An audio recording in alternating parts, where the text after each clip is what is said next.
Quelques résultats de notre étude.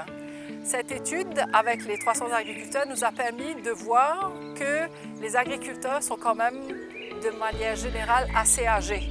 Ils ont, pour 45% d'entre eux, ils ont au-delà de 55 ans, ce qui fait que la main-d'œuvre capacitaire est en phase déclinante et ce serait bien de rajouter les jeunes, que les jeunes reviennent à cette agriculture. Ils ont de bonnes connaissances, mais des connaissances qui ont été acquises par le terrain. Donc ce n'est pas des connaissances qui sont des connaissances apprises ou des connaissances qui leur ont été inculquées. C'est le on dit du papa au fils, du fils au petit-fils. Donc ce sont des knowledge qu'ils ont et qu'ils considèrent comme parole bénite. Ensuite, ce qu'il faut savoir, c'est qu'ils ne sont pas souvent propriétaires de leur terre, donc dans ces conditions, c'est difficile de mettre en place des programmes sur le long terme quand on n'est pas propriétaire de sa terre. Mais ce qui est intéressant, c'est qu'ils produisent quand même, dans cette grande globalité des agriculteurs mauriciens, il est estimé qu'ils sont environ 8000, ils produisent quand même 90% des fruits et légumes que nous avons à Maurice. Donc c'est quand même très très impressionnant d'une agriculture qui n'est pas encadrée, qui n'est pas conventionnée, qu'il y ait autant de production, environ 100 000 tonnes de fruits et légumes produits. Un autre résultat que nous avions obtenu de notre analyse de ces questionnaires, c'est par rapport à l'utilisation des produits phytosanitaires. Il y a plus de 63 molécules actives qui sont utilisées par les agriculteurs aujourd'hui. Certaines de ces molécules sont bannies depuis plus de 10 ans, d'autres bannies depuis plus de 2 ans, mais elles sont toujours en circulation. Au dire des agriculteurs, l'alternative par rapport aux produits qui sont bannis n'existe pas ou l'alternative coûte trop cher ou n'est pas aussi performante. Donc il y a un vrai souci de trouver des solutions pour les agriculteurs par rapport au fait qu'on veut réduire l'utilisation de ces molécules chimiques qui doivent être bannies ou qui sont nocives pour l'environnement ou pour les abeilles.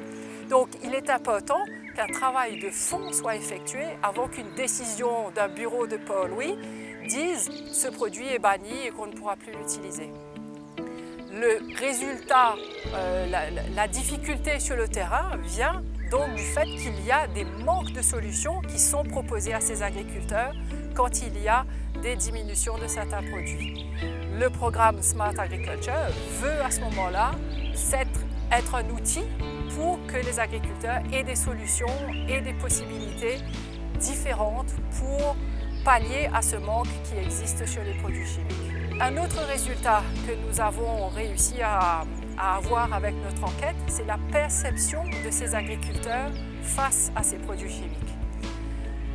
Les agriculteurs questionnés se rendent bien compte que certains des produits qu'ils utilisent sont nocifs pour l'environnement ou même pour eux-mêmes. Beaucoup d'entre eux ont un petit champ de 10 mètres par 10 mètres avec des légumes qui sont plantés sans produits chimiques pour leur propre consommation, mais le reste de leur potager est utilisé avec des produits pour pouvoir avoir une meilleure efficience. Mais la raison qu'ils avancent, c'est de dire « je ne sais pas faire autrement ». Comment faire autrement pour ne pas perdre ma récolte? J'ai investi beaucoup d'argent dans la préparation du sol, j'ai investi beaucoup d'argent pour l'achat des semences. S'il y a une bête qui vient sur mon champ, je vais tout perdre et je n'aurai pas de revenus. Et comment je fais pour nourrir ma famille? C'est un vrai problème pour l'agriculteur dans sa subsistance, dans son propre revenu, pour qu'il puisse donner à manger à sa famille. Donc, il faut maintenant trouver des solutions pour cela. Les autorités ont décidé de mettre en place des assurances, mais les assurances ne sont pas suffisamment fortes et puissantes pour pallier à ce manque. Donc, ils continuent à mettre des produits pour se dire que je ne veux pas prendre le risque de perdre ma récolte. S'il y a des mesures qui peuvent le rassurer sur son souci de perte de récolte, tout en se disant qu'il ne va pas avoir des frais supplémentaires ou en tout cas pas des frais énormes, mais qu'il pourra toujours garder un revenu qui soit acceptable pour sa famille, ils sont partants. Mais à ce jour, il n'y a personne qui leur a donné l'opportunité de s'asseoir avec eux pour trouver et travailler ensemble sur ces solutions.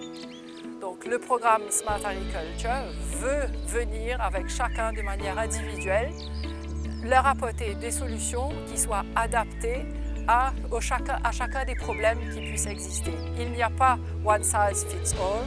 Ça, c'est en agriculture, c'est impossible à trouver. Dans aucun endroit on va trouver ça. Mais d'avoir des panoplies de solutions qui puissent être utilisées et adoptées pour qu'on puisse chacun avoir les solutions tailor-made pour ces difficultés qui sont sur leur terrain.